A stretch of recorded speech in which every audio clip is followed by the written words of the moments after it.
Hey Retro Tech friends, and welcome to another edition of Dave's Retro Video Lab, the show where we check out old video gear from yesteryear. Today in the lab, we're going to break down how a retro camcorder with a 4x3 image sensor can still electronically achieve a 16:9 image from a native 4x3 sensor. We'll look at these three retro cool camcorders to see how each one handles this process and then fire them up to create some sample footage for you to examine.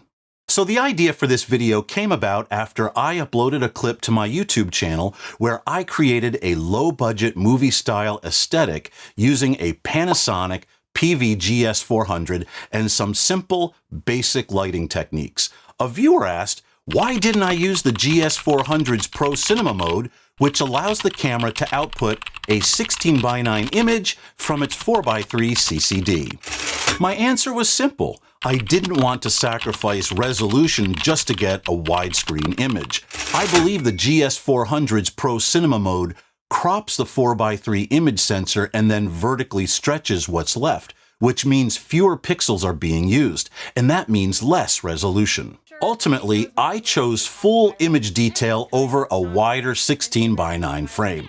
Now that same viewer, Davey Eat Your Fry Guy, something like that, disagreed and said he believes the GS400's Pro Cinema mode takes a true slice from the 4x3 image sensor and outputs that instead.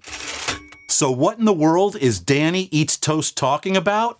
Allow me to explain. Canon's XL2 is a great example of this. It uses higher density 4x3 CCDs, and instead of cropping and stretching the image, the camera takes a true 16:9 slice from the sensor and only uses that portion of the CCD. When shooting 4x3, the camera crops within that same usable sensor area and outputs a standard definition image. What's nice about the sensor slice method is that it maintains full vertical resolution in both modes. Coming up, 3 retro cool camcorders and 1 16:9 test. Okay, let's start with the Canon XL1 and take a look at what the crop and stretch method actually looks like. I've created this chart so we can see exactly how each of our test subjects handles turning a 4x3 sensor into a 16:9 image. Okay, we have the Canon XL1. It's turned on, but it's not set up. It's roughly aimed at the chip chart. So what I'm going to do now is we're going to point it towards the chip chart, set it up, and see how the Canon XL1 performs its crop and stretch method for taking a 4x3 sensor and converting it to a 16:9 image. So Matt, can you take aux4, please? Okay, so let's see. I want to turn, let's turn the gain off. Let's open up the iris. Oh, the other way. All right, go. Okay, not bad, not bad. Tell you what, let's go in to check focus. I'm first going to perform a white balance, and here we go. All right, once that little block stops flashing, that's good. Ooh, let's check the focus real quick. Ooh, that's the zoom. All right, and that right there I think looks okay. All right, now we're just going to fill the frame with the chip chart. Like that, I think that looks pretty close. Okay, so here's what we expect to happen. With the Canon XL1, it's going to crop off these dark gray areas, and it's going to take this 16:9 image here, and it's going to stretch it top to bottom. So we're going to go into the menu, and here we go. It happens to be on 16:9. We do this, and then we, arrow up? There we go. Look at that. Perfect. Let me get out of the menu and turn off the extra things. There we go. So it did exactly what we thought it was going to do. Now on a 4x3 TV, this looks anamorphic. The color circle is an oval, and everything looks like it's squished in. And now on a 16:9 TV, it'll take this 4x3 image and it'll stretch it back out so that the oval here will be a nice perfect circle. Okay, that completes our Canon XL1 test. All right, next up, Canon's awesome XL2. It uses the sensor slice method to achieve its 16:9 image. Let me show you what that looks like. Okay, the Canon XL2 is fired up, but it's not set up. We have it roughly aimed at the chip chart. Now, what I expect to see here on the chip chart when I flip the camera over to 16:9 is we're going to see all of this, but then we're also going to see some brick on the sides. Again, the XL2 has a 920 by 480 sensor slice, so it'll see more of the image than the 4:3 sensor slice. All right, Matt, take aux 4 for me, please. Oh boy, this does need some work. Okay, let's first maybe close the iris a little bit. All right, that's better. Focus, maybe there-ish, and then let's widen out. All right, and I think it needs a little bit more here. There we go. That pops a little bit more. Now let's fix the color. So let's see what tungsten. I guess that looks okay. It's hard to tell. Let's just go with this and see what happens. I think I'm just going to open the iris a little bit. Oh, open it a little bit more.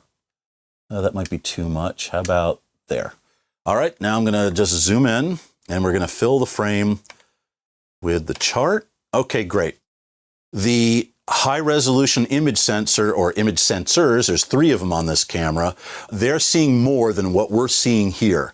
What I love about the XL2 is they added more of the important controls right to the side of the camera, so you don't have to futz around with a menu. You can just hit the critical controls you need are right here and easy to access. For example, the 16:9 switch is right here. I'm going to flip it over, and let's see what happens. Hey! Exactly what I thought was going to happen. You're seeing a perfect example of the sensor slice method. As I mentioned before, in 4:3, we didn't see the brick here on each side of the frame. We only saw the chip chart, and you see the entirety of the chip chart. It didn't crop it. So again, on a 4:3 TV, it looks anamorphic, but on a 16:9 TV, the image will get stretched out. All right, so that completes our Canon XL2 test.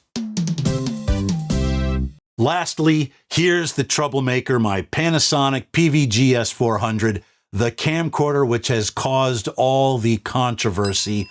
I believe it uses the crop and stretch method to generate a 16:9 image, while Davey Eat Your Fries guy thinks it uses the sensor slice approach. Let's see who's right and who's wrong. Davey Eat Your Fries guy. Anyway, if you are ready, here we go. So, like the other cameras, I have our Panasonic PV-GS400. It's turned on. It's not set up yet fully, but it's roughly aimed at the chip chart. And like before, there's the controversy here. We don't know if I'm right or Davey Eat Your Fries guy is right. What I expect to happen is the camera is going to crop the top and stretch, the crop and stretch method, or if Davey is right, and what it does is the sensor slice method, and we'll know if Davey is right if we see the brick on the side. So here we go. Let's find out who's right and who's wrong. All right, Matt, let's take aux 4, please. Good, all right. All right, doesn't need, oh wow, it doesn't need much. It needs a little bit of focusing and framing, and I'll take care of the focus in a second.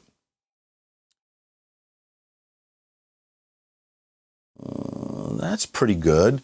Now, let me just lock the drags here on the tripod. And, okay, now with this camera, most of the primary controls are accessible via these 3 buttons, so it's kind of a pain. You got zoom, and you hit the button and you turn the thing there. So right there, let's go with the manual focus. How does that look, Matt? Does that look sharp? Good.